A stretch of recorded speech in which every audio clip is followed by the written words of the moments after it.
चलिए आइए। Good evening. मैंने आप लोग सब सेकेंड सेमेस्टर में आ गए ना?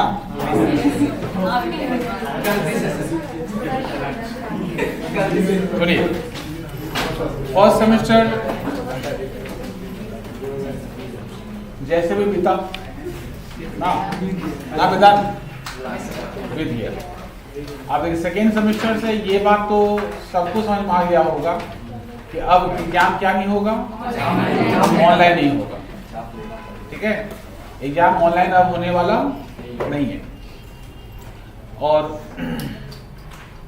जो यूनिवर्सिटी का जो पेपर होता है ना, वो पेपर आप लोग देखिए नहीं एक बार भी। जो कल का जो पेपर था परसों का, वो भी अच्छा पेपर सेट किया था, वो भी अच्छा पेपर सेट किया था, क्योंकि हर एक क्वेश्चन में कुछ न कुछ ट्रिक दिया था। एक क्वेश्चन तो जेन वाले का एक क्वेश्चन तो रॉन्ग ही था, तो ठीक करके भी सॉल्व करना पड़ा, सिंगल एंट्री का, समझे ना? तो अब ये इस सेमेस्टर में ये पहला बात ये ध्यान रखना आपको कि एग्जाम क्या नहीं होने वाला है, ऑनलाइन नहीं होने वाला है, एग्जाम ऑफलाइन। और आप लोग जानते हैं कितनी दिन बाद ऑफलाइन एग्जाम दीजिएगा? 2 साल के बाद ना, आप लोग 2 साल के बाद ऑफलाइन एग्जाम आप दीजिएगा। इसका मतलब क्या करना आपको ना, अच्छे तरीके से आप प्रिपरेशन स्टार्ट करना। जितना भी वो सुख के दिन जो था ना, वो बीत गया। ठीक है, इस बार सेमेस्टर में कॉलेज आना भी कंपलसरी रहेगा आप लोग का।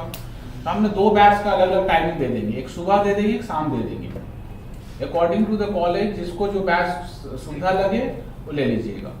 ठीक है, जिसका मॉर्निंग कॉलेज रहेगा वो इवनिंग वाला क्लास लीजिएगा अपना। ठीक है, अपना घर कॉलेज से घर जाइएगा, खाइएगा पीजिएगा, रेस्ट ले फिर आइएगा। ठीक है ना बेटा?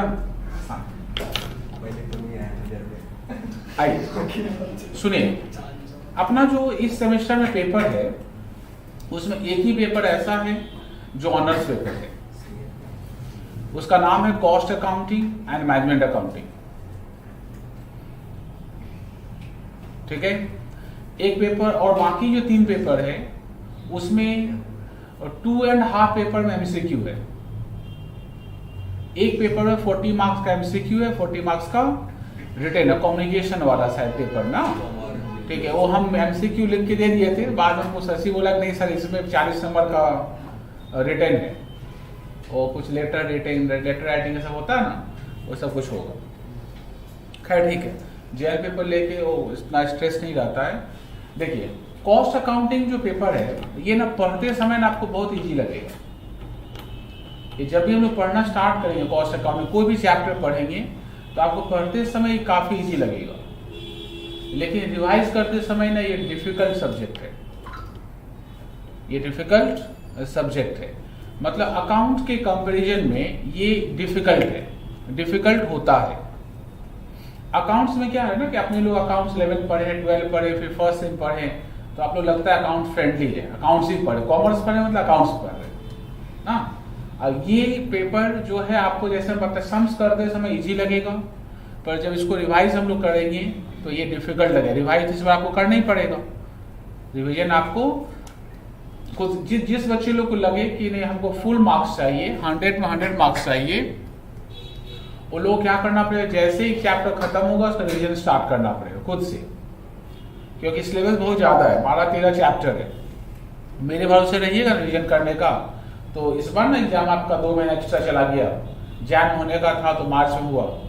इस सेमेस्टर का एग्जाम उसे डिले नहीं होगा, इस सेमेस्टर एग्जाम आपका बहुत लेट होगा, जुलाई फर्स्ट वीक में हो जाएगा, जुलाई फर्स्ट वीक में, क्योंकि इसके बाद वाला सेमेस्टर सब है ना वो काफी लेंदी सेमेस्टर्स है। मतलब मेन और थर्ड सेमेस्टर से वो स्पेशलाइजेशन वाला पेपर का खेला स्टार्ट हो जाता है, समझे ना। उसका फिर वहां पर लेवल और चेंज, जैसे फर्स्ट सेम से सेकंड में आए तो फर्स्ट ठीक ठाक है, सेकंड में थोड़ा सा आपको लेवल डिफरेंट लगे क्योंकि सब कुछ न्यू रहेगा, एंड थर्ड से पूरा कहानी अलग है, पूरा कहानी अलग है। या तो पढ़िए या घूमिए, दोनों काम नहीं हो सकता, दोनों काम नहीं हो सकता। ठीक है, देखिए इसमें जो हम पढ़ाएंगे आपको, तो 2 पेपर हम पढ़ाएंगे, एक का नाम cost accounting and management accounting जो ऑनर्स पेपर है, एक कंपनी लॉ है। तो कंपनी लॉ इस बार रिकॉर्डिंग नहीं देंगे, इस बार ऐसे क्लास में पढ़ा देंगे। ठीक है, वो तो पिछले बार तो आपका ऑनलाइन एग्जाम था ना, तो रिकॉर्डिंग दे दिए थे, देखिए उसमें तो आधा बचा। रिकॉर्डिंग का हम ये देखे थे ना बाद में स्ट्रीमिंग, तो कोई करंट स्ट्रीमिंग आप लोग का बैच 2-3 जानकारी होगा, 2-3 बच्चा लोग ही देखा होगा। उसमें करंट हम लोग नोटिफिकेशन आता है ना, कोई करंट स्ट्रीमिंग का नोटिफिकेशन, और मैक्सिमम कितना 20 स्ट्रीमिंग दिखा रहा था, 20। तो 20 में से तो CMA वाला बच्चा लोग को भी दिए होंगे, CA वाले लोग को भी दिए होंगे, हाँ वो लोग भी देखा होगा। तो आप लोग का फर्स्ट सेमेस्टर में कितना मुश्किल से 5 जन 4 जन ही देखा है, वो भी पूरा नहीं देखा है। वेदांत भी एक वीडियो नहीं देखा होगा। सर अब सीख करके छोड़ दिया, बेसिक सीख करके छोड़ दिया। हमें ना, चलिए आइए सुनिए। तो कॉस्ट अकाउंटिंग आज हम लोग स्टार्ट करेंगे, थोड़ा समझेंगे कॉस्ट अकाउंटिंग के बारे में। ठीक है, फिर आप स्टडी मटेरियल सब फटाफट सब कलेक्ट कर लीजिएगा, तो क्लास सब फटाफट स्टार्ट हो जाएगा, और स्पीड में हम लोग मूव करेंगे। ठीक है, और स्पीड में मूव करना है, स्पीड मूव करना इसलिए है क्योंकि आप लोग 1.5 महीना में लेके हम लोग एवरेज टाइम से 1.5 मंथ हम लेके चल रहे। ये क्लास हम लोग का ऐसे नॉर्मली प्रेडिक्शन था कि फरवरी स्टार्टिंग में शुरू करेंगे, लेकिन फरवरी स्टार्टिंग छोड़िए मार्च मिड में आ गए। ठीक है, देखिए हम लोग जो कॉमर्स पढ़ते हैं ना, तो कॉमर्स का जो अकाउंट्स वाला जो पार्ट है, जो अकाउंटिंग जिसको बोलते हैं, अकाउंटिंग का 3 ब्रांचेज है। एक ब्रांचेज का नाम है जिसको बोलते हैं फिनेंशियल अकाउंटिंग, एक ब्रांच का नाम है कॉस्ट अकाउंटिंग, और एक और ब्रांच है जिसका नाम है मैनेजमेंट अकाउंटिंग। ठीक है, तो कॉस्ट अकाउंटिंग हम लोग ना हमेशा इवेंट सेमेस्टर ऑड सेमेस्टर में पढ़ेंगे, अकाउंट जो हम लोग का हमेशा ऑड सेमेस्टर में पढ़ेंगे, फर्स्ट में पढ़ेंगे, थर्ड में पढ़ेंगे, फिफ्थ में पढ़ेंगे। And cost accounting and management accounting जो है ये 2 सेमेस्टर में पढ़ेंगे, सेकेंड एंड फोर्थ में पढ़ेंगे। एंड 6th सेमेस्टर में डिफरेंट चीज है, वहां स्पेशलाइजेशन से। ठीक है, तो ये कॉस्ट, इसमें हम लोग सब्जेक्ट का नाम है cost accounting and management accounting. 2 part हो गया, कॉस्ट अकाउंटिंग अभी पढ़ना हम लोग को, एंड मैनेजमेंट अकाउंटिंग हम लोग को 4th सेम में पढ़ना है। इसका मतलब सेकेंड सेम जहां खत्म करेंगे, 4th सेम वहीं से स्टार्ट होगा। सेकेंड सेम का पूरा कॉन्सेप्ट फिर हम लोग को 4th सेम में चाहिए होगा। ठीक है, इसका मतलब जो हम लोग का अकाउंटिंग का जो ब्रांचेज है, अकाउंटिंग का ब्रांचेज 3 बताए, एक का फिनेंशियल अकाउंटिंग, एक का नाम कॉस्ट अकाउंटिंग, और एक का नाम क्या बताएं, एक का नाम मैनेजमेंट अकाउंटिंग, जिसमें हम लोग कॉस्ट अकाउंटिंग आज स्टार्ट करेंगे। कॉस्ट अकाउंटिंग क्या है? कॉस्ट अकाउंटिंग किसको लेकर डील करता है? कॉस्ट अकाउंटिंग हम लोग को डील करता है कॉस्ट कैलकुलेशन को लेकर। इसका सबसे फंडामेंटल कॉन्सेप्ट है कि किसी भी बिजनेस का कॉस्ट कैसे निकलेगा, और एवरी बिजनेस का जब तक कॉस्ट नहीं निकलेगा तब तक उसका सेलिंग प्राइस आप नहीं निकाल सकते। इसका मतलब सबसे पहला काम है क्या निकालिए, कॉस्ट कैलकुलेशन करिए हर एक बिजनेस का। चाहे एक रास्ते में एक चाय बना के बेचता होगा, ठीक है, वो 5 रुपए का एक भाड़ा यदि बेचता होगा, उसमें भी उसका प्रॉफिट है। ऐसा थोड़ी ना कि 5-6 रुपए का बनाता होगा, 5 रुपए बेचता, ऐसा नहीं करता होगा। वो 5 रुपए में एक भाड़ा आपको चाय बनाता है तो उसमें भी उसका कॉस्टिंग है, उसमें भी उसका, आप कोई मान लीजिए 20 रुपए का एक भाड़ा बेचता है, उसका भी एक कॉस्टिंग है ना। इसका मतलब जब तक कॉस्ट कैलकुलेशन नहीं होता है किसी बिजनेस का सेलिंग प्राइस निकल नहीं सकता है। जैसे मान लीजिए कोई पेन बनाता है, एक कंपनी पेन बनाया, तो पेन जैसे कंपनी बनाता होगा तो पेन बनाने के बाद इसका क्या क्या टोटल क्या निकालता होगा, तो टोटल कॉस्ट पर पेन क्या है, तभी तो बताएगा ना कि एक पेन का ये कॉस्ट है, इतना प्रॉफिट डालने पर ये सेलिंग प्राइस होगा। ठीक है, इसका एवरी बिजनेस का जो कॉस्ट कैलकुलेशन होता है उसके लिए जो कॉन्सेप्ट हम लोग यूज करेंगे, ये बात हम सीखेंगे कॉस्ट अकाउंटिंग वाले पार्ट में। कॉस्ट अकाउंटिंग जितना चैप्टर पढ़ेंगे इस सेमेस्टर में, जितना चैप्टर हम लोग पढ़ेंगे, एवरी चैप्टर में हम लोग कॉस्ट कैलकुलेशन ही सीखेंगे। एंड कॉस्ट कैलकुलेशन अलग अलग बिजनेस का अलग अलग होता है, अलग अलग बिजनेस का अलग अलग होता है। ठीक है, अलग अलग बिजनेस का अलग अलग होगा, मतलब जैसे भी आप मैन्युफैक्चरिंग बिजनेस करते हैं उसका कॉस्ट कैलकुलेशन अलग है।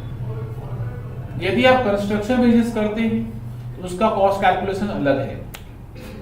यदि आप मान लीजिए केमिकल इंडस्ट्री चलाते हैं उसका कॉस्ट कैलकुलेशन अलग है। यदि आप ना ट्रांसपोर्ट इंडस्ट्री चलाते हैं तो उसका कॉस्ट कैलकुलेशन अलग है। और हम लोग इस सेमेस्टर में हर एक कॉस्ट कैलकुलेशन के बारे में पढ़ेंगे, ठीक है। 80 मार्क्स में करीबन 50 मार्क्स का कॉस्ट कैलकुलेशन पे हम लोग का क्वेश्चन रहेगा। ये हर एक डिफरेंट बिजनेस का कॉस्ट कैलकुलेशन कैसे होगा, क्योंकि सब्जेक्ट का नाम क्या, cost accounting and management accounting, ठीक है। तो कॉस्ट अकाउंटिंग में जितना चैप्टर स्टार्टिंग में पहला 2-2.5 महीना जो भी चैप्टर पढ़ेंगे उस हर एक चैप्टर में क्या सीखेंगे हम लोग, कॉस्ट कैलकुलेशन सीखेंगे, ठीक है। आज देखिए, आज हम लोग स्टार्ट करेंगे। आज सबसे पहला कैलकुलेशन जो हम लोग सीखेंगे, ठीक है, उसका नाम है मैन्युफैक्चरिंग कंसर्न। जो सबसे फर्स्ट कैलकुलेशन होता है उसका नाम क्या है, मैन्युफैक्चरिंग कंसर्न। एक मैन्युफैक्चरिंग कंसर्न अपना कॉस्ट कैलकुलेशन कैसे करता है। मान लीजिए आप मैन्युफैक्चरर हैं तो एक मैन करेगा, एक मैन्युफैक्चरर हमेशा कॉस्ट कैलकुलेशन कॉस्ट शीट से वर्क करेगा। इसका मतलब आज जो हम लोग स्टार्ट करेंगे वो मैन्युफैक्चरिंग कंसर्न्स का बात करेंगे। एक मैन्युफैक्चरिंग कंसर्न अपना कॉस्ट कैलकुलेशन कैसे करेगा, ठीक है। आप लोग का मैथ का चैप्टर नंबर 2 रहेगा। चैप्टर 1 ना थ्योरी है थोड़ा सा, ठीक है। तो थ्योरी इस बार हम लोग थोड़ा सा थ्योरी वाला पार्ट, थ्योरी इस बार कंपल्सरी रहेगा। इसी बार थ्योरी ऑप्शनल था ना, लिखना है या नहीं लिखना है। इस बार आपका कंपल्सरी रहेगा। कंपल्सरी रहेगा मतलब उसको जब सिलेबस सम्स वाला पार्ट जब खत्म होने लगेगा तो थ्योरी वाला पार्ट राउंड करके समझा देंगे, रटना है। तो बिना रटे हुए एग्जामिनेशन हॉल में नहीं जाना है, ठीक है। आइए कॉपी लाए ना सर, ना मिलने आए हैं।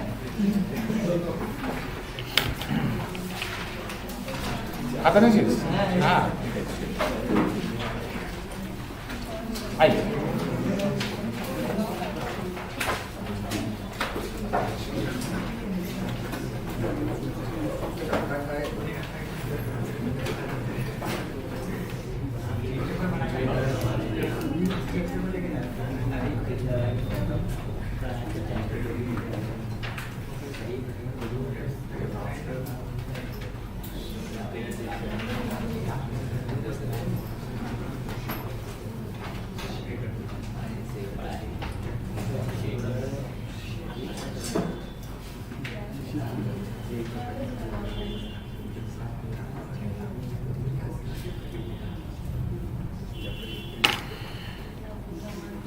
आइए,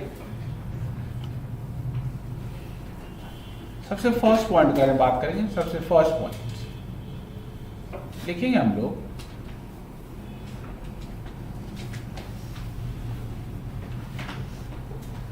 meaning of costs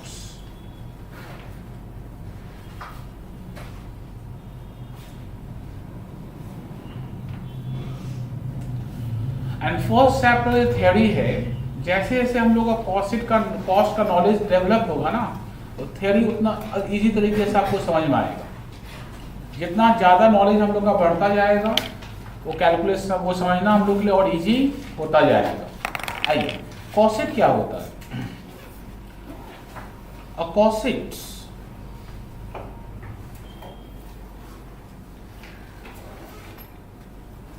is a cost technique, is a cost technique used by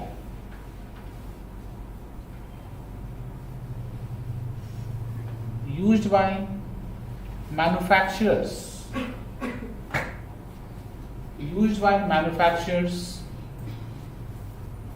to determine its total cost, comma, selling price, cost sheet is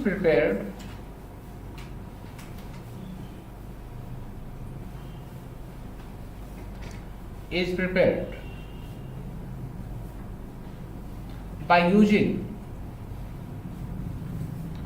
functional classification of costs।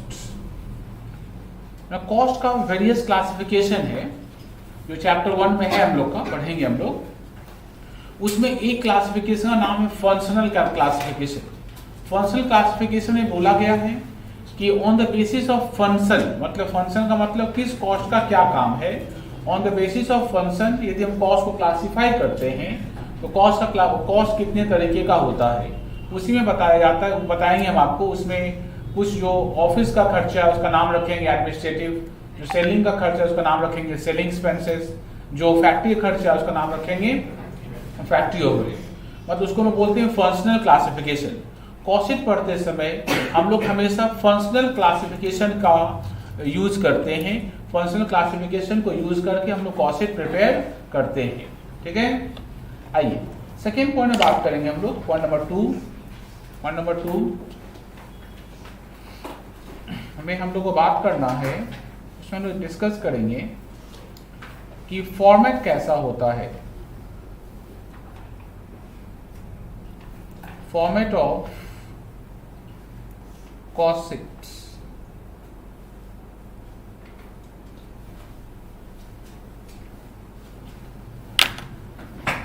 जब भी हम लोग कॉस्ट शीट पढ़ते हैं सेकेंड सेमेस्टर में, तो format जब भी बनाने के लिए बोले, फॉर्मेट में हमेशा 3 कॉलम होगा। राइट हैंड में कितना कॉलम करेंगे?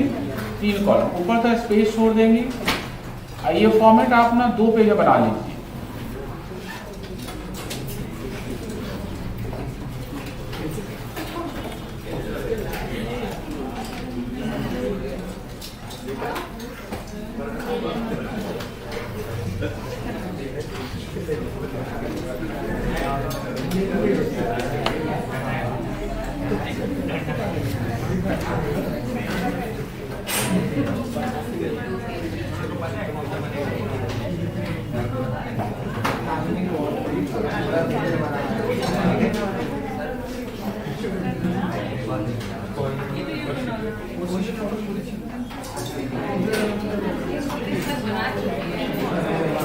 हाँ, एक पेज बना लिए, दूसरे पेज का था, बनाइए।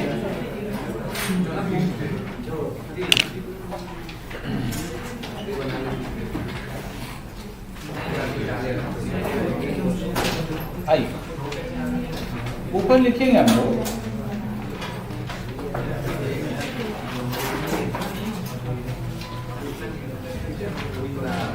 Statement of cost for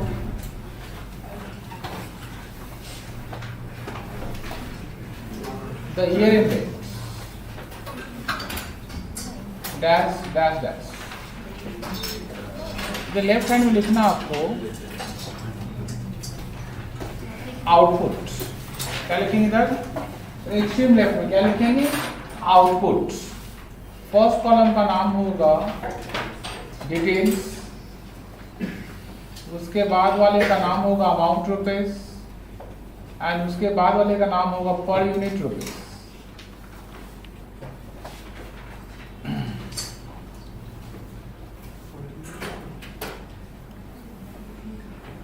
particulars,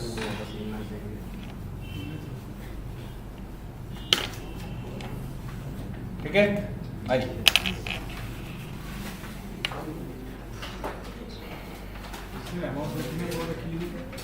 amount rupees per PU, PU मैंने per unit rupees,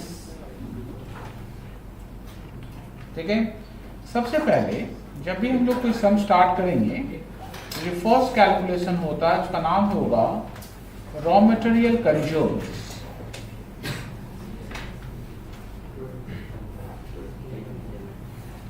raw material consumed,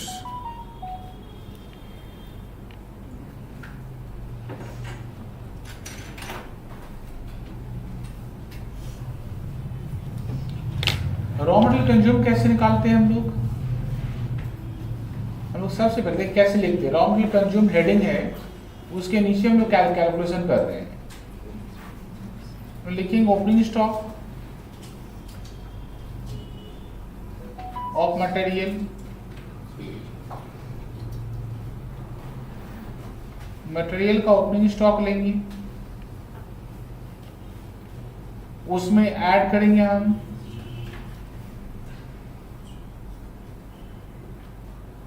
purchase of material. Material को ओपनिंग स्टॉक चाहिए, उसमें क्या ऐड करेंगे हम लोग? परचेज। परचेज करते समय यदि कोई ब्रोकरेज लगता है या फिर कैरेज लगता है, ब्रोकरेज लगता है या फिर कोई कमीशन लगता है तो उसको भी ऐड करना। ठीक है। यदि कैरेज लगता हो, अच्छा उसे बंद कर लीजिए। Carriage on purchase, carriage on purchase खरीदते समय यदि कोई कैरेज लगता है, भाड़ा, जिसको कैरेज इनवर्ड बोलते हैं, ठीक है, उसको भी हम लोग ऐड करेंगे। ठीक है।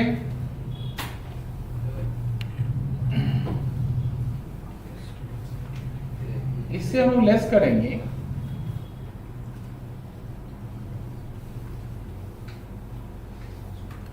Indirect use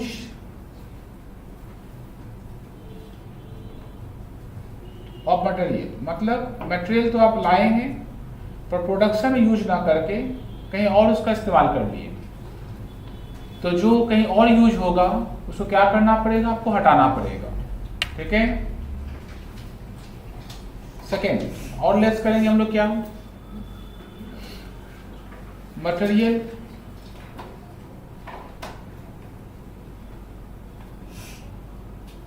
lost by fire,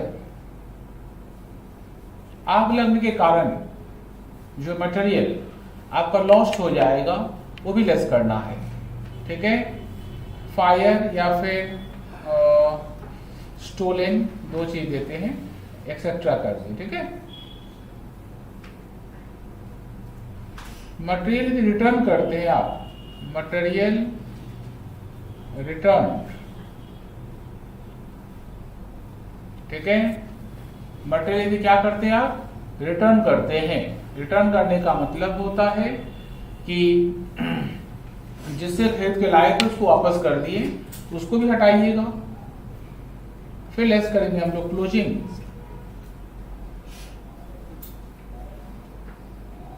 stock of material. इसको ऐड करके मिड कॉलम में लाना है। अब देखिए ध्यान से, अब इस मिड कॉलम वाले को जितना प्रोडक्शन होगा हम लोग का उससे डिवाइड करेंगे तो आउटर कॉलम जाएगा। इसका मतलब पर यूनिट कैसे निकालेंगे? पर यूनिट का मतलब क्या होता है? सपोज करिए ये अमाउंट निकलता है 50,000, आप प्रोडक्शन कर रहे हैं 10,000 यूनिट्स। ठीक है। तो एक यूनिट के पीछे आपका कॉस्ट कितना निकाल पाएंगे ना? कैसे निकालेंगे? इसको किससे डिवाइड करेंगे? 50,000 से। ठीक है। सबका कॉपी हुआ है तो देखो।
এটা টোটাল হলো, এর র মেটেরিয়াল কনজিউমটা টোটাল বার করলাম।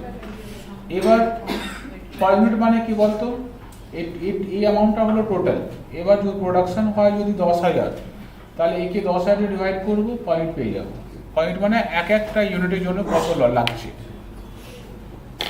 सब बच्चे पहुंचे यहाँ तक? आइए फिर हम लोग क्या लेंगे बताओ तो। अगला कैलकुलेशन हम लोग का, नेक्स्ट कैलकुलेशन हम लोग का, उसका नाम हम लोग का direct wages. Direct wages, direct wage का दूसरा नाम है, उसी में नहीं वो खत्म हो गया ना। ये जो रॉ मटेरियल कंज्यूम कैलकुलेशन होके बाहर चला गया। अब देखिए नया बुलेट्स दिए, देखिए नया बुलेट्स दिए, ठीक है। डायरेक्ट वेजेज, इसका दूसरा नाम है फैक्ट्री वेजेज। कभी किसी क्वेश्चन लिखा रहे फैक्ट्री वेजेज, ठीक है, उसको भी लेंगे, डायरेक्ट वेजेज या फिर फैक्ट्री वेजेज, ठीक है। फिर ऑब्लिक देना, ऑब्लिक देना, लिखना प्रोडक्टिव वेजेज।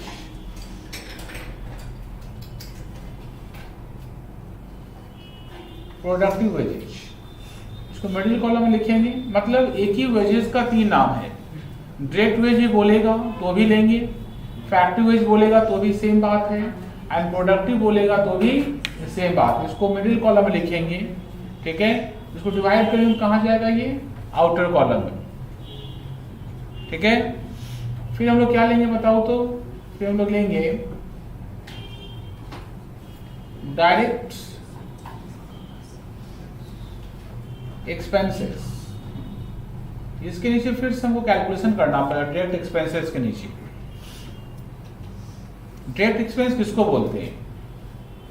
ऐसा एक्सपेंस जिसके बिना आप गुड्स रेडी नहीं कर सकते। मतलब हम ऐसे बोलते हैं कि मैन्युफैक्चरिंग कंसर्न के लिए 3 प्राइम कॉस्ट होता है। 3 प्राइम कॉस्ट होता है। पहले कॉस्ट का नाम है डायरेक्ट मटेरियल, दूसरे का नाम है डायरेक्ट वेजेज, तीसरे का नाम है, ठीक है, डायरेक्ट एक्सपेंसेस, ठीक है। डायरेक्ट मटेरियल समझ गए। जैसे मान लीजिए ना ये पेन आप बना रहे हैं, तो पेन बनाने में जो मटेरियल लगेगा आपका ना, वो आपका डायरेक्ट मटेरियल हो गया। इसका कैलकुलेशन कैसे करेंगे? ओपनिंग, जैसे बताएं हम आपको, ओपनिंग स्टॉक ऑफ मटेरियल लेंगे, परचेज जो करते हैं ऐड करिएगा, ब्रोकरेज या कमीशन परचेज के समय लगता है तो ऐड होगा, भाड़ा जो लगेगा वो ऐड होगा, ठीक है। और लेस क्या होगा? जो मटेरियल आपका नष्ट हो गया, जो मटेरियल आप रिटर्न कर दिए, या जो मटेरियल आपके पास बचा हुआ है, जो बच जाएगा वो मटेरियल आप यूज कर चुके हैं, ठीक है। इसके बाद जैसे हम लोग आगे बढ़ते हैं तो सेकेंड क्या लेते हैं, डायरेक्ट वेजेज। जैसे मान लीजिए मटेरियल आप खरीद के ले आए, पेन बनाएगा कौन? मशीन से बनेगा, मशीन बनाता नहीं है, मशीन से पेन बनता है। बनाता कौन है? वर्कर्स। उस वर्कर्स को क्या देना पड़ेगा? सैलरी, ठीक है, जिस सैलरी को बोलेंगे हम डायरेक्ट वेजेज। इसका मतलब वेजेज 2 तरीके का, वेजेज एक का नाम डायरेक्ट, एक का नाम इनडायरेक्ट। मटेरियल भी 2 तरीके का, एक का नाम डायरेक्ट, एक का नाम इनडायरेक्ट। अच्छा, ये डायरेक्ट इनडायरेक्ट में क्या फर्क है? किसी भी प्रोडक्ट को बनाने में जो मटेरियल लगता है वो डायरेक्ट, और जो बनाने में नहीं लगा उसको बेचने में लगा। जैसे ये बनाने के बाद इसको ना रैपर लगाएंगे, इसमें पॉलिथीन में डालेंगे, वो कहलाएगा क्या हम लोग का? वो कहलाएगा इनडायरेक्ट मटेरियल, ठीक है। जैसे वेजेज में 2 तरीके का, जो वर्कर मशीन के साथ काम करता है उसका जो वेज होगा वो कहलाएगा डायरेक्ट वेज। पर और भी तो वर्कर्स है ना, जो मान लीजिए दरवान है, ऐसा वर्कर्स है जो सामान एक जगह से उठा कर दूसरी जगह रखता है, ऐसा वर्कर्स है जो स्टोर में काम करता है, उनका भी वेज है, और उनका वेज क्या कहलाएगा? इनडायरेक्ट, ठीक है। इसी तरह से एक्सपेंस का भी 2 नेचर है, डायरेक्ट और इनडायरेक्ट।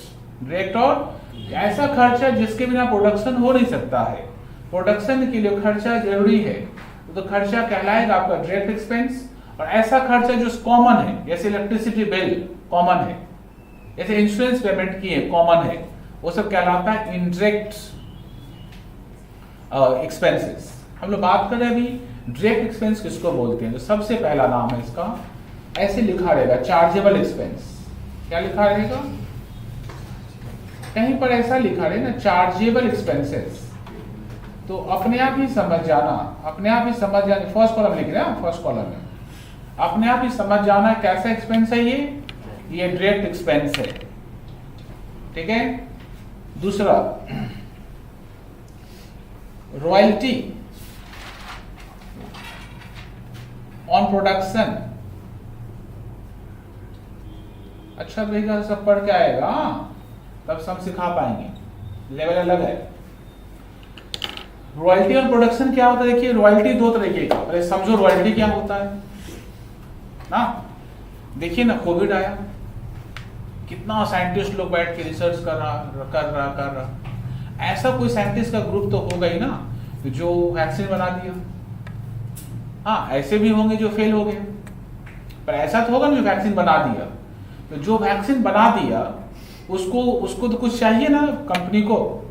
वो वैक्सीन वाला कंपनी क्या बोलेगा कि हम ये वैक्सीन का फॉर्मूला देंगे, इतना प्रोडक्शन कर देंगे, ठीक है, इतना प्रोडक्शन कर देंगे, पर एक वैक्सीन के पीछे हमको 100 रुपया दे मिलना चाहिए।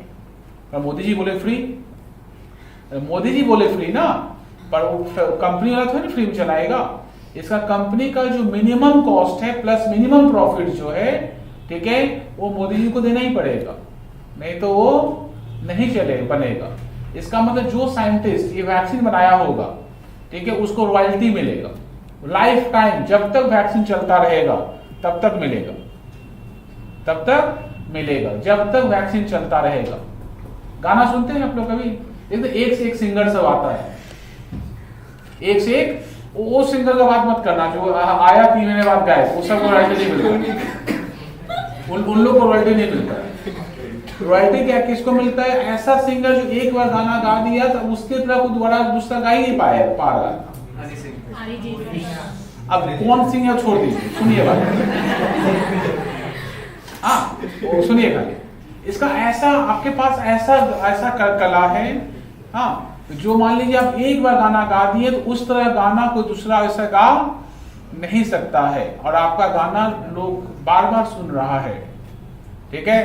तो आपका गाना जितनी बार सुना जाएगा, चाहे जिस भी मीडियम से, वो हर एक मीडियम से के थ्रू आपको एक बार सुनने का 2 पैसा ही जाए, 5 पैसा ही जाए, इकट्ठा होगा। हाँ, और जब बड़ा अमाउंट होगा तो आपके अकाउंट में ट्रांसफर हो जाएगा, उसको बोलते हैं रॉयल्टी, ठीक है। देखिए जैसे ना मान लीजिए बहुत सारे टीचर से पढ़ाते हैं, ठीक है, पर देखिए बुक लिखने का कला सबके पास नहीं रहता ना। कोई मान लीजिए अच्छा बुक लिख सकता है, भले वो पढ़ाने के लिए आएगा तो क्या बोलेगा कुछ समझ नहीं आएगा, हाँ, क्योंकि उसका बात समझने की उस तरह दिमाग भी चाहिए, वो स्पेशल टैलेंट है, बुक लिख सकता है ना। तो अच्छा ऑथर है, वो बुक लिखा, पर बुक लिख के वो बेच नहीं सकता है, कैसे बेचेगा? आप अच्छा माने हम अच्छा बुक ही लिखे, तो हम एक ही कॉपी नहीं लिखेंगे हम अच्छा बुक, पर बच्चे लोग को लाखों कॉपी चाहिए, हम कैसे बेचेंगे? इसका मतलब हमको क्या करना पड़ेगा? बुक का कॉपीराइट किसी पब्लिशर को देना पड़ेगा। पब्लिशर हमको क्या बोलेगा? एक बुक के पीछे 10 रुपया, जाइए आपका 10 रुपया कम हो गया, 100 रुपया ना। इसका जितना बुक को बनाएगा, छापेगा, हमको 100 रुपया देगा। बुक में थोड़ा घपला होता है, बुक में घपला होता है कि बुक में तो क्या बोलते हैं, एक्सपेरिमेंट नहीं करना है ना। अब मान लीजिए ना आप लोग पढ़ाई लिखाई कर रहे हैं, कोई बच्चा साइंटिस्ट बन गया, हो ही सकता है, बहुत तो दुनिया कुछ भी हो सकता है। वेदांत बन गया साइंटिस्ट। वेदांत क्या किया ना, एक ना ऐसा मेडिसिन निकाला जो खाएगा नहीं तो बाल सब सफेद नहीं होगा।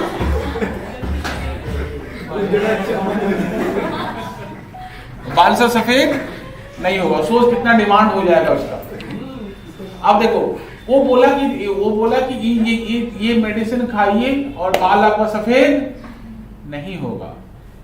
वो अच्छा साइंटिस्ट है, वो फॉर्मूला से बना सकता है, प्रूफ करके दिखा दिया नहीं होगा, लेकिन वो अच्छा बिजनेसमैन नहीं है।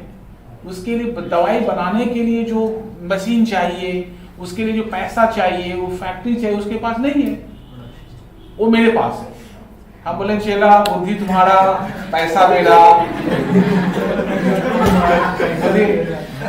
वो बुद्धि तुम्हारा पैसा मेरा, चल लगाते हैं और माथे से बेचते हैं। वो समझ गया कि सर उसके साथ चालाकी करेंगे, खाली पत्ता नहीं देंगे। वो बोला कि ठीक है सर, जितने बारी मैन्युफैक्चरिंग होगा हमको बुलाइएगा, हम फॉर्मूला सेट करेंगे और हर एक कैप्सूल के पीछे हमको 1 रुपया दीजिएगा, ठीक है। अब जितना कैप्सूल उसका बनेगा, हर एक कैप्सूल के पीछे क्या लेगा? 1 रुपया। इसका मतलब वो जो 1 रुपया हम उसको दे रहे हैं वो कहलाएगा रॉयल्टी ऑन प्रोडक्शन। एक और होता है, उसको बोलते हैं royalty on sales. Royalty on sales है ना, माल बिकेगा तब देंगे, वो सेलिंग एक्सपेंस हो जाएगा। वो प्राइम नहीं है, वो प्राइम नहीं है। प्राइम का मतलब मुख्य होना चाहिए, उसके बिना काम ही नहीं होगा। ठीक है, प्राइमरी पैकिंग मटेरियल। देखिए थर्ड पॉइंट क्या लिखे हम? Primary packing material. कभी बिस्किट खाए हो? 5 रुपए वाला कैसे बिकता है? 5 रुपया बिस्किट मतलब कैसे बिकता है? पैकेट में रैप किया रहता ना, रैपर रहता लगा हुआ ना, और सजा के रखा रहता। आप गए, भूख लगा, 5 रुपया बिस्किट खरीदे, खा ले ना। आप सोचिए कॉमन सेंस से, जो रैपर जो है वो कैसा पैकिंग है? वो प्राइमरी है। प्राइमरी का मतलब जिसके बिना प्रोडक्ट को मार्केट में ला नहीं सकते हैं, जिसके बिना प्रोडक्ट को मार्केट में ला नहीं सकते हैं। यदि ऐसा कोई पैकिंग मटेरियल है जो जरूरी है, उसके बिना प्रोडक्ट मार्केट में लॉन्च ही नहीं होगा। एग्जाम्पल, चिप्स खाएं, चिप्स वो देखिए, चिप्स 5 रुपया चिप्स आता है, अंदर में 2-3 टुकड़ा रहता है, 2-3 बड़ा रहता है, बाकी सब वो बुरा रहता है, हवा से रहता ताकि टूटे नहीं। हाँ, वो वैक्यूम से पैक किया रहता है। आप सोचिएगा गौर से, जितने का ना उसके अंदर जो चिप्स नहीं है, उससे ज्यादा का पॉलिथीन है, वो रैपर है, उससे ज्यादा महंगा है। लेकिन वो नहीं बनाएगा, उसमें भी बढ़िया से लेज नहीं लिखेगा, हाँ बढ़िया से स्टैंड कराएगा, उसको फोटो नहीं लगाएगा, तो मार्केट में चिप्स कोई खरीदेगा नहीं ना। लेज वाले का कोई चिप्स खरीदेगा नहीं। कभी कोल्ड ड्रिंक्स पिया है? कैसे पीता है? क्लास करके जाएगा घर, मम्मी को बोलेगा कि मम्मी ग्लास लाओ, पापा को बोलेगा 10 रुपया दो, और जाएगा मोड़ में टैंकर लगा रहता है, टैंकर वाले को देगा, 1 ग्लास देगा, पिएगा। ऐसा नहीं पीता है? अच्छा, तो कैसे पीते हैं हम लोग? Pepsi, cold drink, Coca Cola etcetera कैसे बिकता है? पीने से पहले देखिए ना, तो कॉमर्स वाले बच्चे देख, सोचिए ना कैसे बेच रहा हो। इसका मतलब कोई भी कोल्ड ड्रिंक कंपनी लिक्विड बनाने से पहले क्या बनाना पड़ेगा? उसको पैकिंग वाला बोतल बनाना पड़ेगा, उसके लिए प्राइमरी एक्सपेंस है। यदि आप लिक्विड बना के रखे हैं, और टैंकर में तो बेच नहीं पाइएगा, जैसे हम एग्जाम्पल दिए, टैंकर में तो बिकेगा नहीं। इसका मतलब आपको किसे बेचना पड़ेगा? आपको बोतल जो है उसका प्राइमरी पैकिंग मटेरियल है। ठीक है, प्राइमरी पैकिंग मटेरियल है। ठीक है, सिगरेट पियो कभी? अरे कभी ट्राई कर लेना, क्या रोज मत पीना। सुन लो, ऐसे मजाक कर रहे हैं। अब अगली बार कभी उल्टा पान दुकान समझ कर देखना सिगरेट कैसे बिकता है। हम लोग कॉमर्स का आदमी, आपको सबका नॉलेज रखना पड़ेगा ना। सिगरेट कैसे बिकता है? सिगरेट देखिएगा, अगली बार पीना मत, देखना। सिगरेट जो पैकेट होता है, वो पैकेट को पहले गौर से देखना। हर एक सिगरेट का पैकेट में एक ना पतला सा पॉलिथीन रैप किया रहता है। कंपलसरी है, तो हवा घुसेगा उसमें ना। तो जैसे पतला वाला पॉलिथीन हटाएगा, एक कार्डबोर्ड का स्ट्रक्चर रहता है। कार्डबोर्ड का स्ट्रक्चर को भी गौर से देखना, वो भी ना वेल पॉलिश रहता है, वेल शाइनी पॉलिश। छू कर देखना, शाइनी पॉलिश रहता है। क्यों शाइनी पॉलिश रहता है? क्योंकि कार्डबोर्ड है ना, वो मॉइस्चर एब्जॉर्ब कर लेगा। पेपर है तो मॉइस्चर एब्जॉर्ब कर लेगा। अच्छा से पॉलिश कर देंगे तो मॉइस्चर को रोक के रखेगा, एब्जॉर्ब नहीं करेगा। उसको फिर जब सिगरेट खोलेगा, फिर देखना एक एल्युमिनियम पॉलिश किया हुआ पेपर में सिगरेट को रैप किया जाता है। एल्युमिनियम घर में आप यूज करते होंगे, एल्युमिनियम पेपर देखते, उसका काम क्या रहता है? एयर टाइट करना। उसका काम क्या रहता है? एयर टाइट करना। इसका उस एल्युमिनियम पेपर का काम है कि हवा को अंदर घुसने नहीं देना। अब सोचिए आईटीसी कंपनी के बारे में, वो जो सिगरेट, एक सिगरेट जो 10 रुपए का बेचता होगा, एक डब्बा का मान लीजिए 200 रुपए का होगा। ठीक है, सिगरेट भले उसका 10 रुपए का बनता होगा, उसका जो कार्टून है, उसका पैकिंग है, हो सकता है 20 रुपए का होता होगा, वो 20 रुपए का होता होगा। क्योंकि उस पैकिंग के बिना वो सिगरेट बेकार है। एक बार उसमें मॉइस्चर लग जाएगा, सुलगेगा ही नहीं। मान लीजिए आपको पीने का इच्छा होगा तो आप माचिस तो लगाइएगा उसमें, पर क्या नहीं होगा, जलेगा ही नहीं, डैमेज हो गया। इसका मतलब ऐसा कोई कंपनी है जिसका उस पैकिंग के बिना वो प्रोडक्ट को मार्केट में ला ही नहीं सकता है, समझ जाना, वो प्राइमरी पैकिंग मटेरियल है। छोड़ इतना एग्जाम्पल छोड़, बाहर एक रास्ता में चाय वाला चाय बेचता है, बोल चाय पिलाएगा, क्या करेगा, कार्ड डाल देगा, ऐसे नहीं पिलाएगा। वाह वाह, तो चाय किसे पिलाएगा वो, कॉमन से तो सोच, कभी चाय बना कर रखा रहे हो, भाड़ नहीं उसके पास, बेच पाएगा क्या, प्राइमरी पैकिंग मटेरियल। और प्राइमरी जिस पैकिंग के बिना प्रोडक्ट मार्केट में उतर नहीं सकता है, ठीक है, वो प्राइमरी है। जिसके बिना मार्केट में प्रोडक्ट उतर सकता है वो सेकेंडरी है। हम गए आलू खरीदने के लिए, आलू वाला आलू दिया पॉलिथीन में, आलू बेचने के लिए पॉलिथीन इज नॉट इम्पोर्टेंट ना, आलू बेचने के लिए पॉलिथीन इंपॉर्टेंट नहीं है, आलू के लिए हम झोला में ले जा सकते ना। अब पॉलिथीन दिया, वो सेलिंग एक्सपेंस है, वो प्राइमरी नहीं है, वो प्राइमरी नहीं है। इसका मतलब आपका पैकिंग प्राइमरी है या सेकेंडरी है, ये आपको समझना पड़ेगा। ये प्राइमरी है तो प्राइम कॉस्ट का पार्ट होगा, सेकेंडरी है तो सेलिंग एक्सपेंस में जाएगा, ठीक है। आइए अगला point, cost of die and design. अच्छा, डाई एंड डिजाइन क्या होता है? डाई एंड डिजाइन मतलब कोई भी मैन्युफैक्चरिंग कंसर्न में एक डाई लगता है। डाई मतलब स्ट्रक्चर, जैसे पेन बनता है तो पेन बनाने से पहले एक स्ट्रक्चर बनाएंगे जिसमें लिक्विड डालेंगे या मटेरियल डालेंगे तो ऐसे स्ट्रक्चर बाहर निकलता जाएगा, उसको बोलते हैं हम लोग डाई। एंड डिजाइन, बिना डिजाइन का कोई भी प्रोडक्शन नहीं होता है। आप अपने घर में एक छोटा सा टेबल बनाइए, टेबल बनाने से पहले आप 3 बार सोचिएगा कैसा बनाएंगे, किस डिजाइन का बनाएंगे ना। तो बिना डिजाइन का कोई भी प्रोडक्शन पॉसिबल नहीं होता है। प्रोडक्शन का मतलब ही होता है उसका प्रॉपर डिजाइनिंग चाहिए। तो डिजाइन जो भी होगा वो आपका प्राइम कॉस्ट है, वो आपका डायरेक्ट एक्सपेंस है, उसके बिना आप प्रोडक्शन नहीं कर सकते हैं, ठीक है। हायर चार्ज, डाई क्या बोले थे? डाई मतलब स्ट्रक्चर, जिस स्ट्रक्चर से हम लोग प्रोडक्ट निकालते हैं, ठीक है। Hire charge of special plant, बहुत सारा बात है, सुनते रहना सर, ठीक है। Hire charge of special plant किसको बोलते हैं? प्लांट 2 तरीके का हम लोग प्लांट यूज करते हैं। कितने तरीके का तरीका? प्लांट बहुत होगा, वो तो अकाउंट्स का काम है, अकाउंट्स वाले लोग अपना देखेगा। लेकिन कॉस्ट वाले लोग बोलता है प्लांट 2 तरीके का, एक का नाम जनरल, एक का नाम स्पेशल। अच्छा, जनरल किसका नाम होगा? जो जिसको रोज यूज करेंगे, जिसको रोज यूज करेंगे वो जनरल। स्पेशल किसका नाम होगा? जो एक बार यूज करे साल में, 2 बार यूज करे, 3 बार, 4 बार, उसका नाम होगा स्पेशल। उसका नाम क्या होगा? उसका नाम होगा स्पेशल, ठीक है। देखिए कैसे, मान लीजिए ये लड़का क्या किया, बड़ा हुआ, ये बहुत बड़ा बिल्डर बन गया। देखिए ना, बड़ा बड़ा बिल्डर सब बनता है, उसमें देखिएगा बहुत सारा ऐसा इक्विपमेंट है, बहुत सारा ऐसा मिक्सिंग मशीन्स भी है, जहां पर देखिए आपको लगेगा ना सर इसमें ना लग रहा है एक ट्रक एक बार में बालू डाल देंगे, सीमेंट डाल देंगे, स्टोन चिप्स डाल देंगे, पानी डालेंगे, एक बार मिक्स करके निकाल देगा, है ना बड़ा बड़ा मिक्सिंग मशीन। वो क्या किया ना, खरीदना चालू कर दिया, फंस जाएगा। वो क्या होगा? फंस जाएगा। वो बड़ा बिजनेसमैन होगा तो उसको एक्सपर्ट रखना पड़ेगा, भले हमको थोड़ा ही पैसा दे जाएगा, फोन में बोल देगा चला काम मत करना।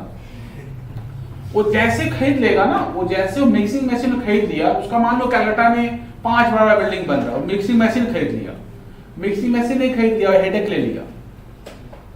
कैसे? मिक्सिंग मशीन का यूज तो एक ही दिन करेगा ना, 10 तला बिल्डिंग बनता है 10 दिन करिएगा, 10 बार ढलाई होगा, बाकी दिन वो तो ऐसे ही रखा रहेगा, इसका कैपिटल ब्लॉक हो गया। दूसरा, उसको चलाने वाला आदमी को फिक्स करके रखिएगा ना, वेदांत को रखे चलाने वाला आदमी समझ गया कि आज सब जरूरत पड़ेगा, तो आएगा ही नहीं वो आज वो आएगा ही नहीं ना। इसका मतलब इसलिए नहीं आएगा क्योंकि उसको सैलरी टाइम पे नहीं मिल रहा। गलत आदमी है सर। इसका मतलब जो ऐसा स्टाफ रखना पड़ेगा जो एक साल में सिर्फ 10 दिन काम करेगा, लेकिन सैलरी लेगा पूरा साल भर का, नहीं तो झुला देगा वेदांत की तरह। तीसरा, उसका इंश्योरेंस मस्ट है, खराब हो सकता है, कहीं महंगा चीज है। चौथा, रखेंगे कहाँ उसको, स्टोरेज का खर्चा बढ़ जाएगा। इसका मतलब ऐसा कोई मशीन हो आपका जिस मशीन का आप रोज यूज नहीं करते हैं, ठीक है, उसको मत खरीदिए, उसको कभी मत खरीदिए। उसको खरीदना बोकामी होगा। उसको क्या करिए, भाड़ा में लाइए। उसको क्या करिए, उसको भाड़ा में लाइए। जिस दिन आपको चाहिए जो भाड़ा लगता होगा भाड़ा दीजिए, काम करिए, उसको वापस भेजिए।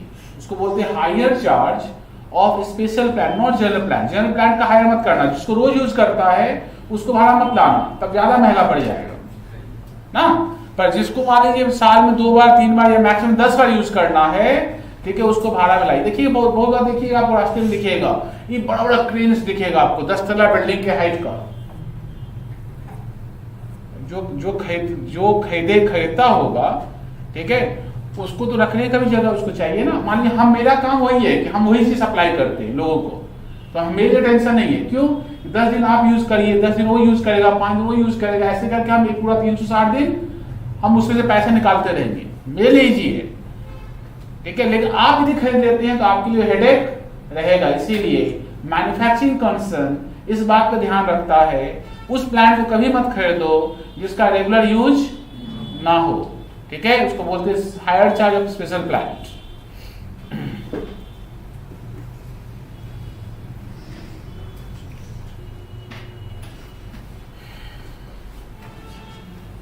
चलिए ठीक। अदर और भी कोई क्वेश्चन का ये बोल दे आपको, डायरेक्ट एक्सपेंस, तो बाहर ले जाओ। इसको ऐड करके देखो मिडिल कॉलम में, मिडिल कॉलम वाले फिगर को ऐड डिवाइड करके आउटर कॉलम में, ठीक है। अब देखो ये लाइन देखना है, देखो लाइन खींचिए, ठीक है, पूरा। इसका नाम जानते हैं क्या रखने वाले हैं? इसका नाम रखने वाले हैं gross prime cost.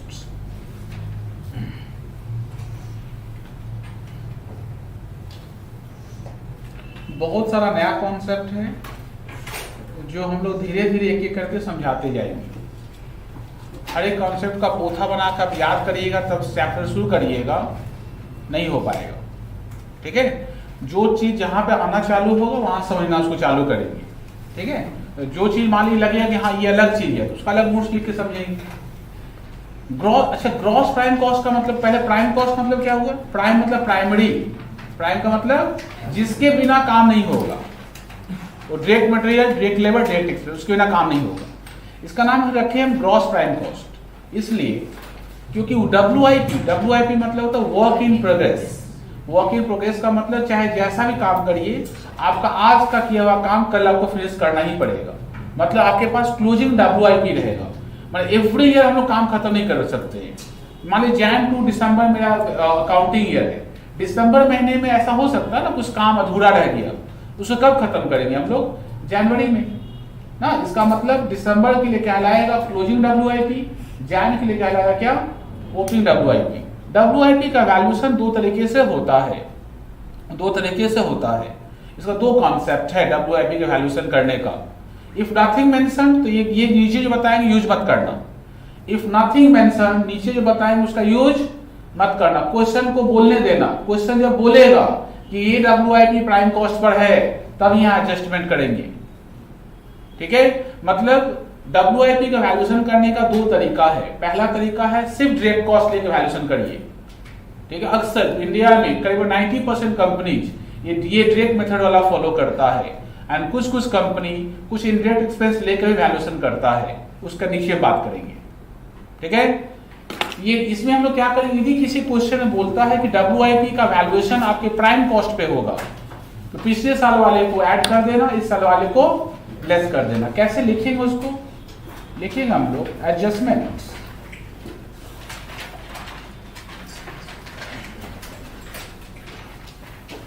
Adjustment for prime cost, sorry क्या बताओ, एडजस्टमेंट फॉर WIP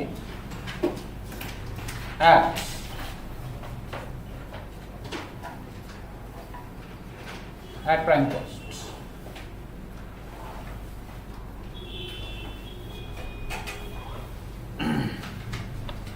ये कैसे निकालेंगे हम लोग, ये कैसे लेंगे,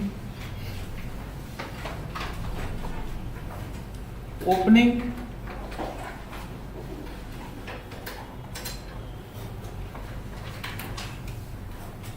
स्टॉक ऑफ WIP। सजाद देख हैंडराइटिंग ठीक है ना,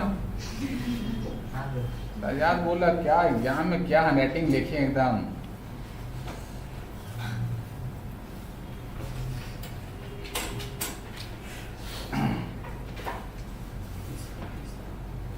less closing stock of WIP, ये लेस है, लेस करने के बाद इसको मिडिल में लाएंगे, फिर डिवाइड करके आउटर ले जाएंगे। अब जो बचा उसका नाम रखेंगे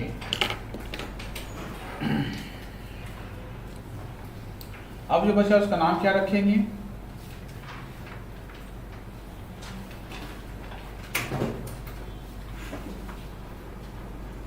prime cost.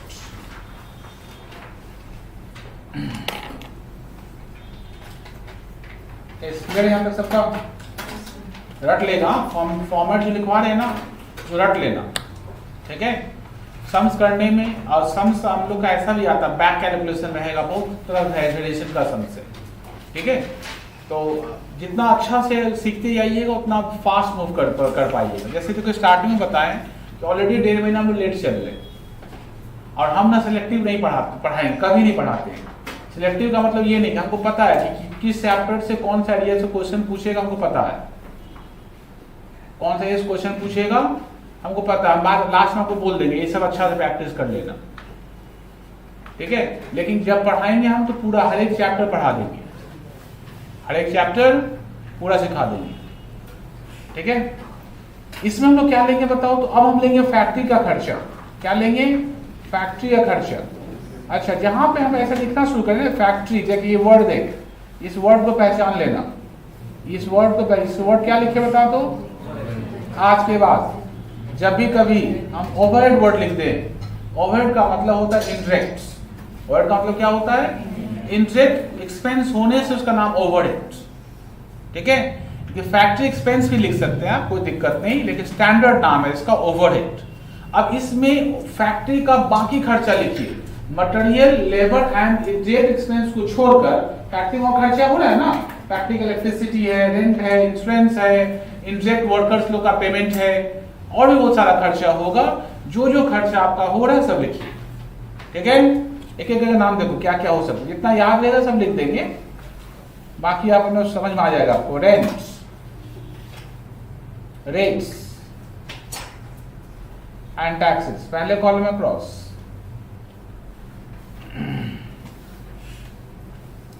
Power and fuel, electricity and lighting,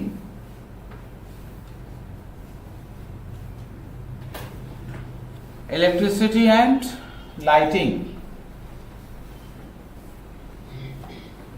coal, coke, पीने वाला कोक नहीं, हाँ, gas etcetera. Indirect material, indirect material मतलब जो प्रोडक्शन में डायरेक्टली यूज नहीं होता हो, जो प्रोडक्शन डायरेक्टली यूज या फिर जो विजिबल ना हो, इसका यही डेफिनेशन है, जो क्या ना हो, जो विजिबल ना हो, उसको हम लोग क्या बोलते हैं हमेशा, उसको हम बोलते हैं इनडायरेक्ट मटेरियल, ठीक है। जैसे indirect wages, indirect wages,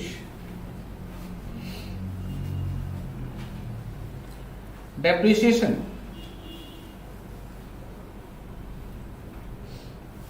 on machinery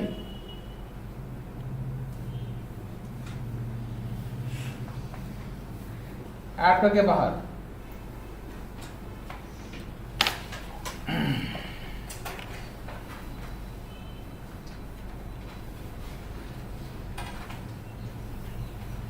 या तो इसका नाम कुछ मत लिखना, या लिखेगा इसका नाम रखना ग्रॉस वर्क कॉस्ट। क्या लिख सकते हैं?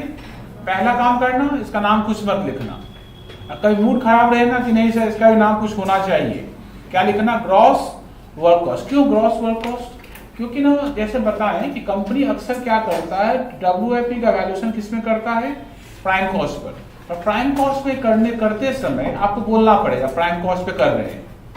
क्वेश्चन बोलेगा तो ही प्राइम कॉस्ट होगा, क्वेश्चन नहीं कुछ बोलता है तो वैल्यूएशन हमेशा वर्क कॉस्ट पे होगा। वर्क कॉस्ट का मतलब फैक्ट्री एक्सपेंस लेने के बाद, फैक्ट्री एक्सपेंस लेने के बाद। इसका मतलब ये कैलकुलेशन करने के बाद हम लोग फिर से WIP का एडजस्टमेंट करेंगे। फॉर्मेट खत्म हो गया क्या आप लोग का?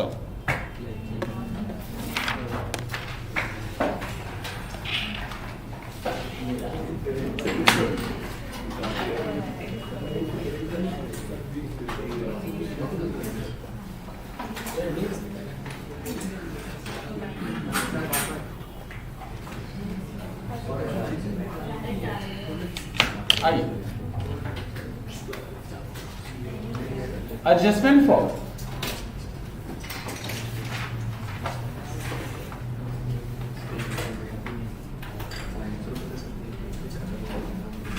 adjustment for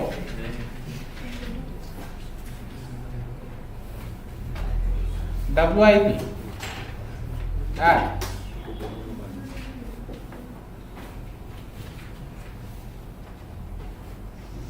manufacturing costs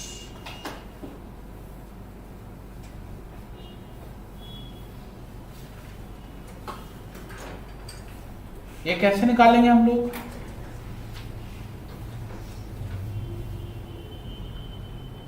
opening stock of WIP लेना, उससे लेस करना,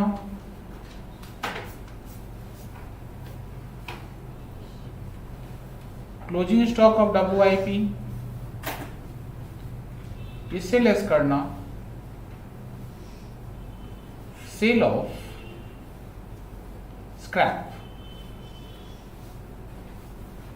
मिडिल कॉलम भी बाहर ले आओ। WIP तो क्लियर है। स्क्रैप का मतलब हर एक बिजनेस में स्क्रैप होता है। कोई बिजनेस करिएगा मैन्युफैक्चरिंग का, उसमें क्या निकलेगा?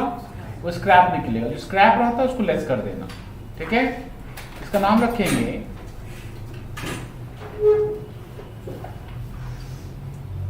वर्क कॉस्ट, ठीक है? पहुंचे तक सर? अब देखो यहां तक फैक्ट्री का काम खत्म, फैक्ट्री का काम खत्म। अब हम लोग बात करेंगे ऑफिस के बारे में। अब लेंगे हम लोग office and administrative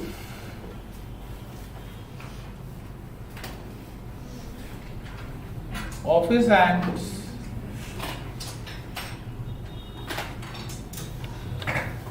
administrative overhead. अच्छा इसमें क्या लेंगे बताओ तो? सबसे पहले क्या लेंगे? Rent,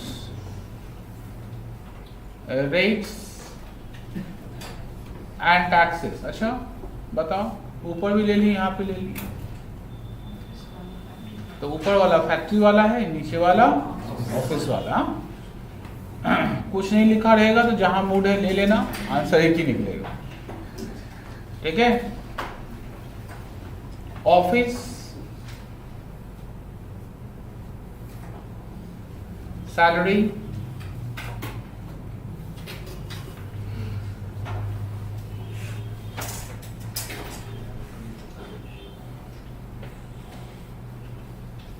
depreciation on office furniture ले रहे हैं खाली, ठीक है, ये रहेगा office furniture.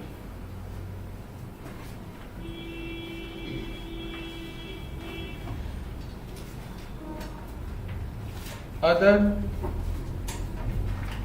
Office expenses, office का और भी कोई खर्चा हो तो उसको लेना है, इसको बाहर ले जाइए।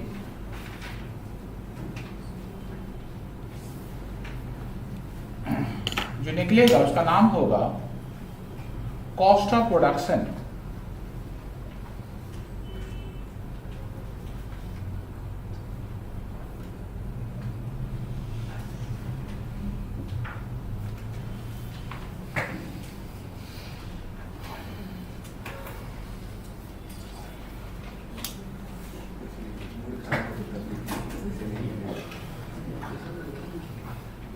ठीक है,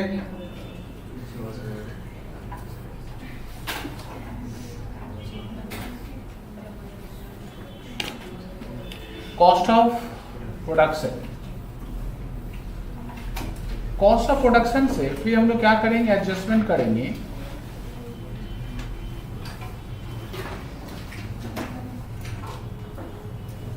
adjustment for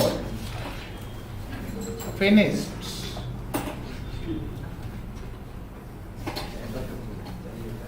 adjustment for finished goods।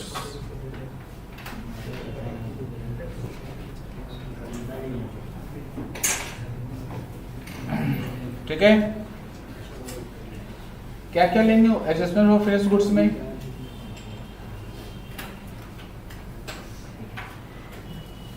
Opening stock of FG, FG मतलब फिनिश्ड गुड्स, लेस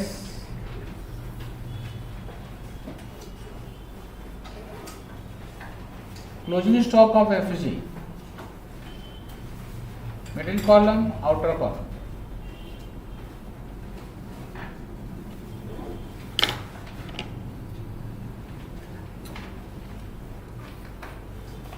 ठीक है, इसका नाम रखेंगे हम लोग, इसका नाम रखेंगे हम लोग क्या बताओ तो, कॉस्ट ऑफ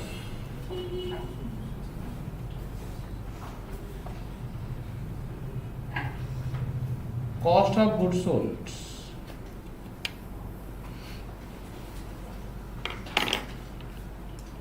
ठीक है, कॉस्ट ऑफ गुड्स सोल्ड में अब हम क्या करेंगे, सेलिंग का सारा खर्चा लेंगे। Selling and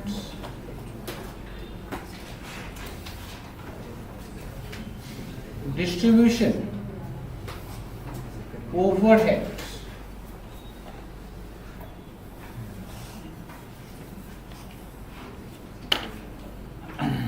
selling and distribution overheads.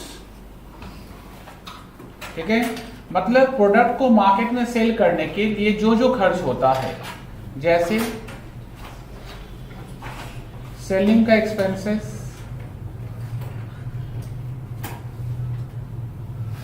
Selling expenses, जैसे सेल्समैन सैलरी, सेल्समैन सैलरीज। अच्छा, सेलिंग एक्सपेंस यहीं पे एक वर्ड और लगा दो ना, एंड कमीशन। ठीक है, सेल्समैन सैलरीज,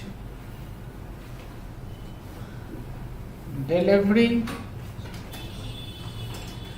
एक्सपेंसेस,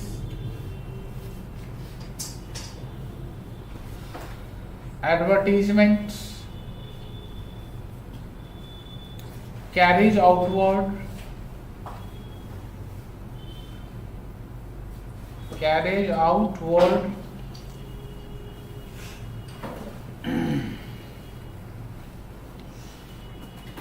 मतलब कैरिज ऑन सेल। ठीक है, ये क्या हम लोग का ऑन सेल, ध्यान रखना। मतलब कैरिज ऑन सेल का मतलब क्या हुआ बताओ तो, कैरिज ऑन सेल का मतलब क्या हुआ, फैक्ट्री से जब हम लोग शोरूम में लाते हैं तो उसमें भाड़ा किसका होगा, हम लोग का होगा। शोरूम से जब कोई खरीद के ले जाता है तो उसका भाड़ा होगा। ठीक है,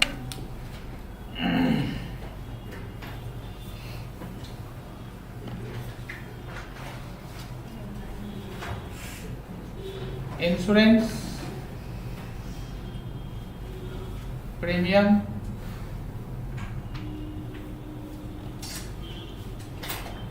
depreciation on delivery van,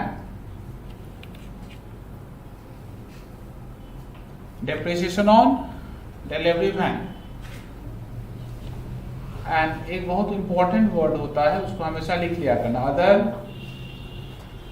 selling expense. और भी कोई खर्चा लगे सेलिंग, अच्छा एक और लिख दो ना, सेकेंडरी पैकिंग मटेरियल ना, दो लिखना, और एक लिखना सेकेंडरी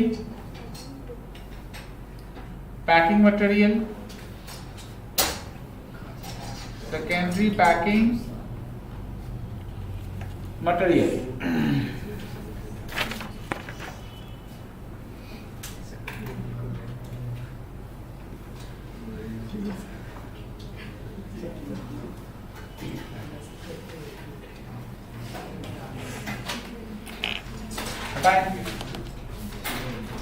हटाएं।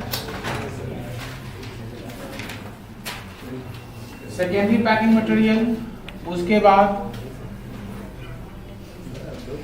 एक रॉयल्टी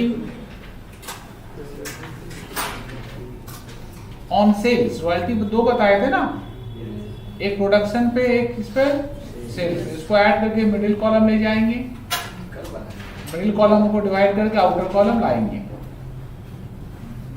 क्लोज करो। इसका नाम होगा कॉस्ट ऑफ सेल्स। क्या नाम होगा? Cost of sales oblique total costs.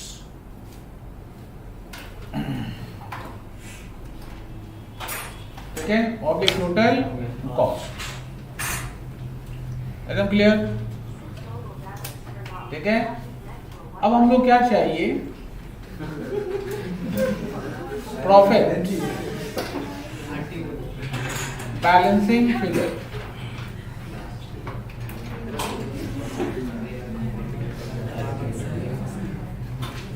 इसका नाम क्या रखेंगे बताओ तो? सेल्स। चलिए फास्ट गो थ्रू करना।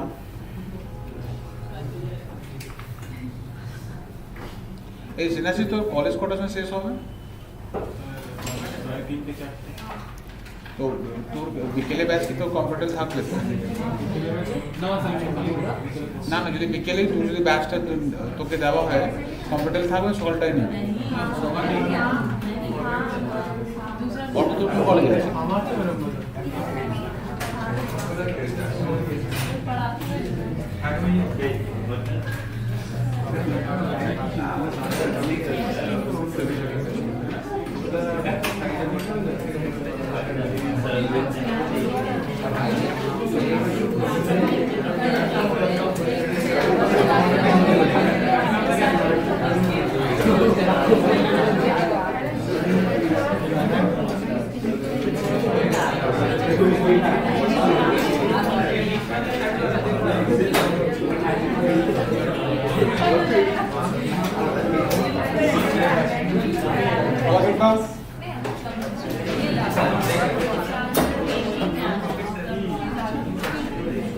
अरे कॉपी मत दो।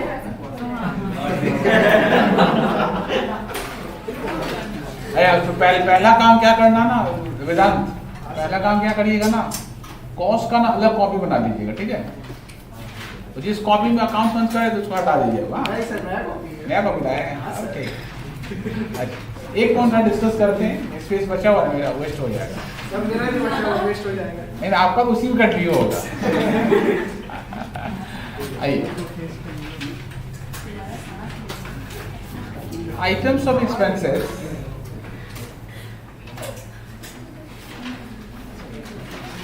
Point number 3 by items of expenses that will not come, that will never come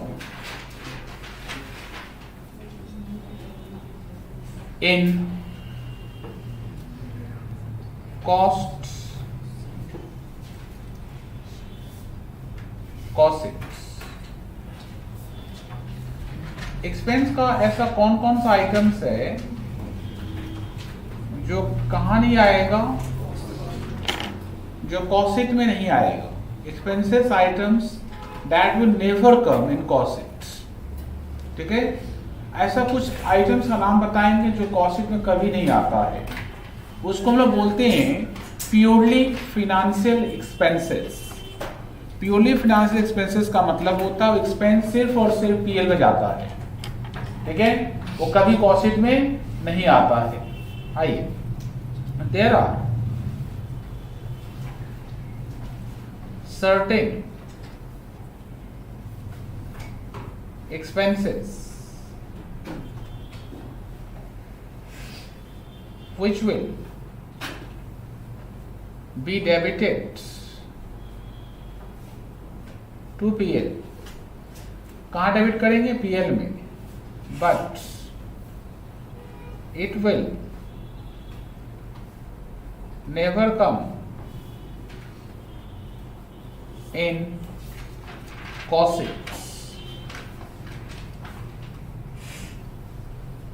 वो कहाँ नहीं आएगा? कॉस्ट में नहीं आएगा। ठीक है, एग्जाम्पल्स। पहला एग्जाम्पल क्या होगा? Number 1, trade discount. Trade discount तो ट्रेड डिस्काउंट मतलब पीएल में नहीं आता, सिर्फ लिखना discount.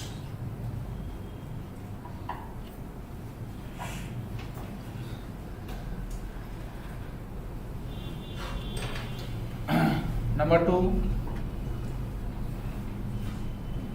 bad debts। Number 3, PBD, नाम सुना कभी? Number 4, income tax. Number 5, goodwill, return of.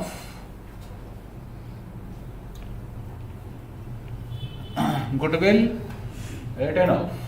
ठीक है। Number 6, preliminary expenses.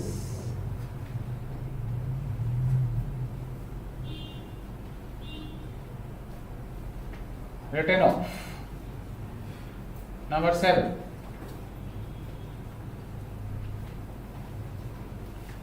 underwriting commission, return off।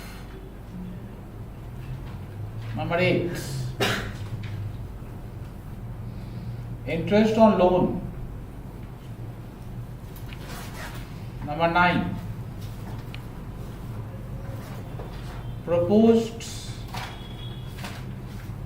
dividend। Number 10, loss on sale of assets। देखिए, जैसे हम लोग बात किए थे ना पिछले सेमेस्टर में कि इस बार हम लोग क्या करेंगे। इस बार तो आप लोग मॉर्निंग कॉलेज है ना, अभी तक कौन कॉलेज है इस बार? एवरीडे হবে কলেজ তো এভরিডে হবে না, মনে হয় হবে না। देखिए, ऐसा हम करते हैं तब तक। ठीक है, मेरे कॉलेज कब से स्टार्ट हो रहा है सबका? आपका बैच कौन सा कॉलेज है? मॉर्निंग में क्या है? मॉर्निंग से स्टार्ट हो रहा है।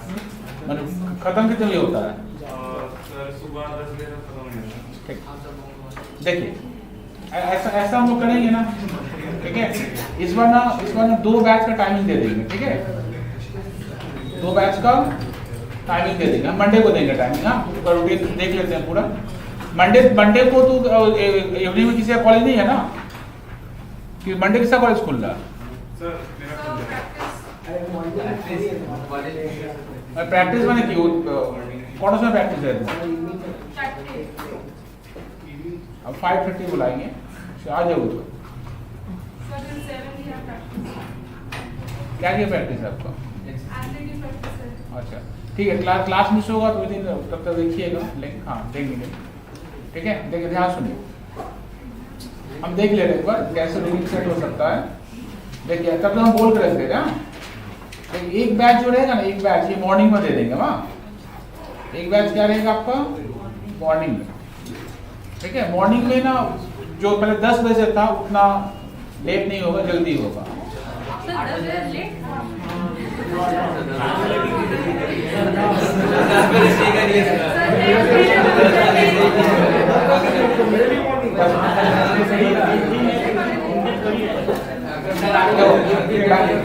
सुने ध्यान सुन ले, देखो और अरे आप लोग बात करिएगा चाप पड़ जाएगा। और सेकेंड बैच एक ना इवनिंग में दे देंगे, ठीक है। देखिए जो जिस बच्चे लोग इवनिंग का मतलब होता है, इवनिंग का मतलब होता है ना कि यदि मान लीजिए जो बच्चे लोग इस बैच को लीजिएगा उसके साथ टाइमिंग यदि लगेगा ना कि ठीक हो गया है तो इवनिंग का जल्दी हो सकता है। जल्दी मतलब इवनिंग नहीं होके आफ्टरनून भी हो सकता है आपका, मतलब आफ्टरनून मतलब 4 बजे से भी क्लास हो सकता है, नहीं सर ठीक है। अब उतना चॉइस रखिएगा तब चाप पड़ जाएगा आपका, उतना चॉइस मत रखिएगा, ठीक है। तब हाँ 4:30 बजे से छुट्टी होगी। अरे चलो तो आप मॉर्निंग में लीजिएगा। कौन सा कॉलेज है आपका? मॉर्निंग बैच है आपका, आप कहीं बैच जा क्यों रहे हैं? बहुत चापने कॉलेज देखता तब फिर तभी 2 बैच करने क्या मतलब हुआ? सुनिए मतलब मॉर्निंग लेने से ना आप क्लास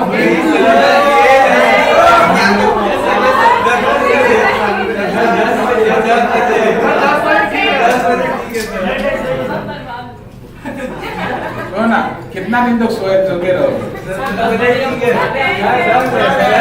ठीक है। 10 आपका कितना कॉलेज है? ठीक है, आपका 2 से 4:30 सिर्फ 2 घंटा, 4:30 खत्म हो जाएगा। ठीक, बढ़िया बढ़िया कॉलेज।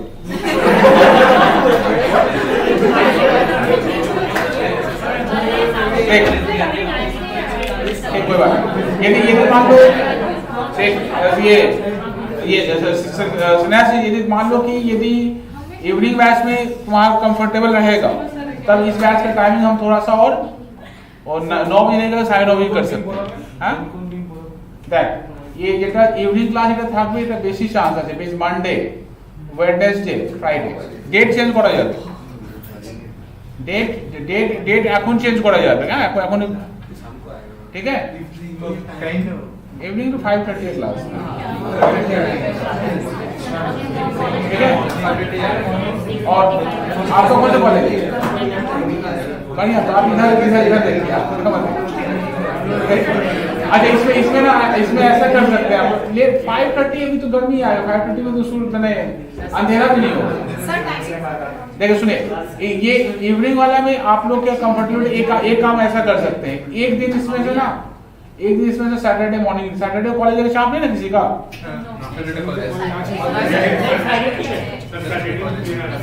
अरे एक दिन सैटरडे मान लो एक दिन 10 बजे देंगे थोड़ी ना कुछ शाम रहेगा, एक दिन तो मैनेज करके ही जाइए नहीं कॉलेज आता है। मान लो हफ्ता 7-6 दिन है, एक दिन कॉलेज जल्दी में निकल कर ही पाएगा, मान लो एक दिन देते हैं 10 बजे या 10:30 बजे नहीं कर पाएगा, रोज अच्छी ना, ठीक है। अच्छा एक काम करें, ठीक है हम देख रहे रूटीन हम सेट कर ले रहे पहले। सर पहले 8 बजे वाला एक ही बताइए 8:30 बजे आपका जल्दी हो जाएगा, 8:30 बजे कॉलेज से घर आएंगे तो 12 रात का 8 बजे तक कॉलेज रहता है, सुबह का है ना, तो रात को वापस आएंगे। रात को वापस आएंगे, जल्दी खा के सोइएगा, आप पापा को बोल देंगे, आपको पापा भेज देंगे, ठीक है। जो ज्यादा फ्लेक्सिबिलिटी होगा 9 बजे कर सकते हैं उसमें, ठीक है। अब जहाँ पड़ जाए फिर जिसको कॉलेज आने रहेगा ना, जो डे कॉलेज बच्चे जो डे कॉलेज आने रहेगा वो नहीं जा पाएगा, ठीक है। अच्छा देख इवनिंग वाला में हम 2 दिन ऐसे कर देंगे, एक दिन ना दूसरा टाइम दे देंगे, तो क्या रहेगा 2 दिन मैनेज करना रहेगा, ठीक है। देखिए अगला क्लास जो आप लोग को आना है ना, हम उस दिन रूटीन लिख के दे देंगे, और ये ना माइंड से निकाल लीजिएगा 5:30 बजे लेट है, ये दिमाग से निकाल लीजिए पहला, इसलिए क्यों अभी गर्मी का सीजन चलेगा, 5:30 बजे तक आपका सूर्यास्त भी नहीं होता, 6:20 में सूर्यास्त होगा, ठीक है। आज जिसको डर लगे उसको हम घर छोड़ देंगे, ठीक है। मॉर्निंग वाला बहुत सा दिन हम बोल देंगे, रूटीन सेट नहीं कर देंगे, अब बहुत चाहते हैं जब जिस दिन ये रहेगा उस दिन ये नहीं रहेगा सर। अरे सुनिए ना, जिस दिन ये रखेंगे ना उस दिन ये नहीं रखेंगे, जिस दिन ये इवनिंग वाला रहेगा उस दिन मॉर्निंग वाला नहीं रहेगा, समझे ना, वो हम सेट कर लेंगे। देखिए नेक्स्ट कब आना आपको, नेक्स्ट आप आइए मंडे, हाँ मंडे को उस दिन रूटीन दे देंगे ना पूरा, और उसके अगले क्लास से सब अपना रूटीन में आइएगा। मंडे को कॉलेज नहीं खुल रहा है, अरे सुबह में आपका है,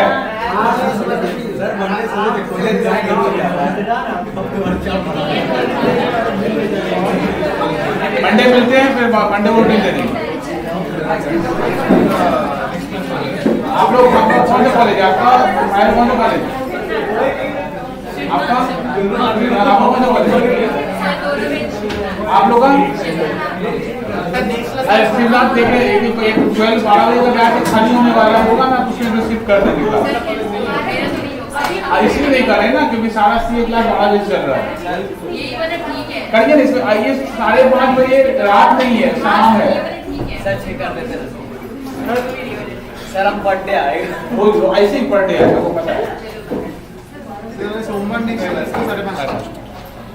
দাঁড়াবি না তো খুব চাপ আছে, সকালটাই স্যার করবো, হ্যাঁ কর না, ওটা আমি কোথায় বলছি, আমি সেটা দিলাম তো সকালে, তুই খেয়ে দিয়ে সকালে একবার ব্রেকফাস্ট করে চলে আসবি, ক্লাস করে চলে যাবি।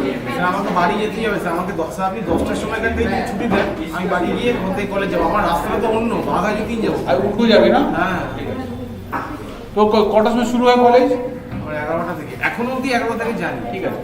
ধর যেদিন সকালে ক্লাস থাকলো, ঠিক আছে, ফার্স্ট পিরিয়ডটা অনেক সময় না যদি মিস হয়ে যায়, ওটা নিয়ে চাপ নেবে, ওটা নিয়ে অ্যাটেন্ডেন্স ফল করে না, ফার্স্ট পিরিয়ড নিয়ে অ্যাটেন্ডেন্স ফল করে না কোনোদিন, হ্যাঁ, তারপর সারাদিন কলেজে করি ক্লাসটা, ঠিক আছে। আর যদি কোনোদিন মিস হয়ে যায় আবার লিঙ্ক থাকবে তো ওগুলো পেয়ে যাবে, হ্যাঁ।